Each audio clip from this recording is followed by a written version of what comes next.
Hey guys, welcome back to the AR YouTube channel. और अहमदाबाद में हुए प्लेन क्रैश के बाद एक डिवाइस या कहें प्लेन के एक इम्पोर्टेंट पार्ट को ट्रेंडिंग में ले आया RAT यानी कि रैम एयर टरबाइन। प्लेन की एक ऐसी तकनीक जो प्लेन को क्रैश होने से बचा सकती है, चाहे हम एयर कनाडा 143 की बात करें या फिर बात करें US एयरवेज फ्लाइट 1549 की, जिसे एक नदी में उतार दिया गया। इन सारे हादसों में यात्रियों की जान बच गई। ऐसे सिर्फ 2 उदाहरण नहीं है, इतिहास में कई सारे ऐसे हादसे हो चुके हैं जब रैम एयर टरबाइन ने एक सुपर हीरो की तरह प्लेन को क्रैश होने से बचाया है। पर आखिर ये रैम एयर टरबाइन क्या है और ये कैसे काम करता है? कैसे ये क्रैश हो रहे प्लेन के लिए वरदान साबित हो सकता है? लेकिन फिर भी ये एयर इंडिया फ्लाइट 171 को बचाने में नाकाम हो गया। आइए पूरी कहानी को समझने की कोशिश करते हैं आज के इस वीडियो में। सपोज आप किसी प्लेन में 30,000 फीट के एल्टीट्यूड में फ्लाई कर रहे हैं। पायलट बिना किसी दिक्कत के प्लेन को कंट्रोल कर पा रहा है। ऐसा इसलिए क्योंकि प्लेन के दोनों इंजन में होता है जनरेटर। यही जनरेटर इलेक्ट्रिसिटी प्रोवाइड करता है और ये इलेक्ट्रिसिटी प्लेन के सारे इंस्ट्रूमेंट्स को, कॉकपिट के सारे डिस्प्ले, केबिन के लाइट, इंफोटेनमेंट सिस्टम, किचन में जो खाना गर्म करने का सामान है, उन सभी को इलेक्ट्रिसिटी मिलता है इंजन में लगे जनरेटर से। पूरे प्लेन में चल रहा AC, इसके अलावा इस इलेक्ट्रिसिटी के इस्तेमाल से प्लेन का जो हाइड्रोलिक सिस्टम होता है वो भी ऑन रहता है। रैम एयर टरबाइन को हमें अच्छे से समझने के लिए हमें हाइड्रोलिक सिस्टम की बेसिक नॉलेज होनी चाहिए। बात करें बोइंग 787 की, तो इसमें 3 इंडिपेंडेंट हाइड्रोलिक सिस्टम होता है, लेफ्ट, सेंटर और राइट हाइड्रोलिक सिस्टम। जैसा कि हम सभी जानते हैं, हाइड्रोलिक सिस्टम में एक कंटेनर होता है जो फ्लूइड को होल्ड करता है। इसे रिजर्वायर कहा जाता है। इसी फ्लूइड के प्रेशर को कन्वर्ट किया जाता है मैकेनिकल फोर्स में और यही फोर्स अप्लाई होता है प्लेन के सारे कंट्रोल्स में। इसलिए तो पायलट बिना जोर लगाए इतने बड़े प्लेन को सिर्फ 2 उंगलियों के सहारे भी कंट्रोल कर सकता है। बिना हाइड्रोलिक सिस्टम के ये करना पॉसिबल नहीं है। खैर, राइट हाइड्रोलिक सिस्टम का रिजर्वायर राइट विंग में होता है और लेफ्ट हाइड्रोलिक सिस्टम का लेफ्ट इंजन के पास, और सेंटर हाइड्रोलिक सिस्टम का जो रिजर्वायर होता है वो सेंटर में होता है behind the main landing wheel. Boeing 787 का हाइड्रोलिक सिस्टम 5000 PSI पर ऑपरेट करता है, जबकि छोटे प्लेन्स जैसे बोइंग 737 3000 PSI पर ऑपरेट करता है। इसलिए बोइंग 787 का कंट्रोल और भी अधिक स्मूथ हो जाता है। लेफ्ट और राइट हाइड्रोलिक सिस्टम 2 तरीके से ऑपरेट कर सकता है, EDP यानी कि इंजन ड्रिवन पंप, और दूसरा है EMP यानी कि इलेक्ट्रिक मोटर पंप। इसे सिंपल भाषा में समझे तो गांव के शादियों में आपने देखा होगा, बड़ा बड़ा जनरेटर लगा होता है। आवाज के साथ साथ धुआं भी बड़ी तेजी से फेंकता है। इन जनरेटर की खास बात ये होती है कि अगर आपके पास डीजल है तो डीजल डाल दो, अगर डीजल ने धोखा दे दिया, खत्म हो गया, तो उसमें केरोसिन भी डाल दो, मस्त चलेगा जनरेटर। मतलब कि जनरेटर को ऑन रखने का 2 तरीका। इसी तरह लेफ्ट और राइट हाइड्रोलिक सिस्टम को ऑन रखने के लिए 2 तरीके होते हैं। पहला, जेट इंजन ही डायरेक्ट हाइड्रोलिक सिस्टम को ऑन रखेगा, इसे इंजन ड्रिवन पंप कहते हैं। और दूसरा, इंजन जो इलेक्ट्रिसिटी सप्लाई कर रहा है प्लेन में, उस इलेक्ट्रिसिटी की मदद से हाइड्रोलिक सिस्टम को ऑन रखा जाएगा, इसे इलेक्ट्रिक मोटर पंप कहते हैं। मतलब एक इंजन 2 तरीके से हाइड्रोलिक सिस्टम को ऑन रख सकता है। लेकिन इसमें भी एक दिक्कत है। मान लो इंजन सही से चल रहा है लेकिन वो इलेक्ट्रिसिटी सप्लाई करना बंद कर दे, तो ऐसे में इलेक्ट्रिक मोटर पंप काम करना बंद कर देगा, लेकिन तब भी हाइड्रोलिक सिस्टम ऑन रहेगा क्योंकि इंजन डायरेक्ट हाइड्रोलिक सिस्टम को ऑन रखे हुए है। लेकिन अगर इंजन ही फेल हो जाए तो ना तो वो डायरेक्ट हाइड्रोलिक सिस्टम को ऑन रख पाएगा और ना ही इलेक्ट्रिसिटी जनरेट कर पाएगा। इट मींस दोनों रास्ते बंद। और इस तरह से अगर एक इंजन फेल हुआ तो उस साइड का हाइड्रोलिक सिस्टम पूरी तरह से ठप हो जाएगा। लेफ्ट हाइड्रोलिक सिस्टम और राइट हाइड्रोलिक सिस्टम दोनों का काम एक जैसा है।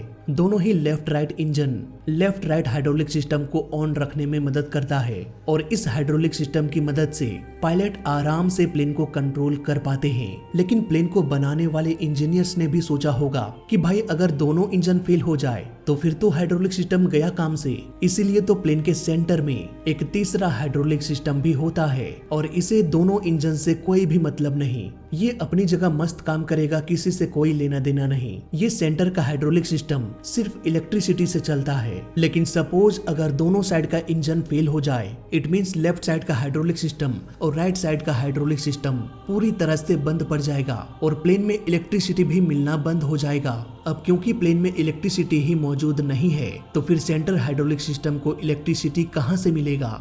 दोनों इंजन तो फेल हो चुका है। देखो, ऐसे केस में जब दोनों इंजन फेल हो जाए तब एक इमरजेंसी पावर सप्लाई भी होता है जिसे हम एपीयू यानी कि ऑक्सिलरी पावर यूनिट कहते हैं। ये एपीयू भी एक छोटा सा जेट इंजन होता है, लेकिन ये इतना छोटा होता है कि प्लेन इसकी मदद से उड़ान नहीं भर सकता। इसका काम होता है ऐसे इमरजेंसी केस में इलेक्ट्रिसिटी सप्लाई करना और प्लेन के अंदर ताजी हवा का सप्लाई भी जारी रखना। हालांकि इसका और भी बहुत सारा यूज है, लेकिन क्योंकि हमारे प्लेन को अभी इलेक्ट्रिसिटी की बहुत जरूरत है, इसलिए हम सिर्फ इलेक्ट्रिसिटी पर फोकस करते हैं। अब इस इलेक्ट्रिसिटी की मदद से प्लेन का जो सेंटर हाइड्रोलिक सिस्टम है वो एक्टिव हो जाएगा और दोनों इंजन फेल हो जाने के बाद भी पायलट प्लेन को आराम से कंट्रोल कर पाएगा। लेकिन इस केस को और थोड़ा डिफिकल्ट बनाते हैं। सपोज कि प्लेन में फ्यूल ही मौजूद नहीं है। अब क्योंकि प्लेन में फ्यूल नहीं है, इट मीन्स दोनों इंजन तो बंद होगा ही। इंजन के साथ साथ जो एपीयू है वो भी अपना काम नहीं करेगा, क्योंकि वो भी तो जेट इंजन है, उसे भी तो फ्यूल चाहिए। यानी कि इमरजेंसी केस में जो एपीयू सेंट्रल हाइड्रोलिक सिस्टम को ऑन रखे हुए था, अब वो भी शट डाउन हो जाएगा और पायलट प्लेन को कंट्रोल नहीं कर पाएगा बिना हाइड्रोलिक सिस्टम के। लेकिन प्लेन का सेफ्टी लेवल यहीं पर खत्म नहीं हो जाता। प्लेन में बैटरी भी होता है जो करीब 20 मिनटों तक प्लेन को पावर सप्लाई कर सकता है। ऐसे केस में जब प्लेन में एक बैटरी की मदद से इलेक्ट्रिसिटी सप्लाई की जा रही हो तो उन सभी डिवाइस को शट डाउन कर दिया जाता है जिसकी जरूरत ना हो और कॉकपिट के सिर्फ जरूरी इंस्ट्रूमेंट्स को ऑन रखा जाता है। दोनों इंजन फेल हो जाने के बाद प्लेन के इंजन से आवाज भी आना बंद हो जाएगा। इस शांत माहौल में अचानक से हमें प्रोपेलर की आवाज सुनाई देगी। ऐसा लगेगा जैसे सेस्ना प्लेन बगल से गुजर रहा हो, पर ये आवाज किसी दूसरे प्लेन का नहीं बल्कि रैम एयर टरबाइन का होगा, जिसे डिजाइन ही कुछ इस तरह से किया जाता है।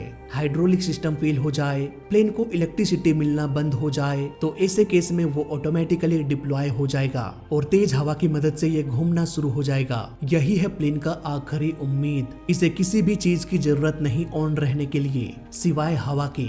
ये पूरे फ्लाइट के दौरान पवन चक्की के जैसे घूम घूम कर प्लेन में इलेक्ट्रिसिटी सप्लाई करता रहेगा। इसके अलावा इसके ब्लेड का एंगल भी चेंज हो सकता है ताकि ये अपने एंगल को एडजस्ट करके इलेक्ट्रिक सप्लाई को कांस्टेंट रख सके और ये डिप्लॉय भी कुछ सेकंड्स के अंदर ही हो जाता है। कुल मिलाकर कहे तो जब सारा सिस्टम फेल हो जाता है तब ये रैम एयर टरबाइन आखिरी उम्मीद होता है और ये कभी धोखा भी नहीं देता। ये आखिरी वक्त तक प्लेन को बचाने की कोशिश करता है। इससे बहुत सारे हादसे इतिहास में होते होते टल चुका है रैम एयर टरबाइन की वजह से, लेकिन एयर इंडिया फ्लाइट 171 के केस में ऐसा नहीं हो पाया। हालांकि वीडियो फुटेज में हमें कुछ धुंधली चीज दिखाई दे रही है। माना जा रहा है कि वो रैम एयर टरबाइन ही है जो दोनों इंजन फेल हो जाने के बाद डिप्लॉय हो गया। यहाँ पर मुझे लगता है एयर इंडिया का सबसे बड़ा बैड लक ये था कि इसकी एल्टीट्यूड बहुत ही कम थी। एक प्लेन अगर 30,000 फीट के एल्टीट्यूड से नीचे गिरे और दूसरा प्लेन सिर्फ 600 फीट के एल्टीट्यूड से,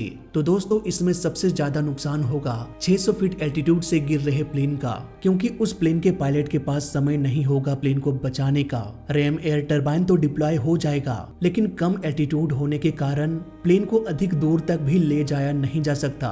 वहीं अगर बात करें ऐसे प्लेन की जो कि 30,000 फीट के एल्टीट्यूड में उड़ रहा है, उसे आसमान से धरती पर आने में बहुत समय लगेगा।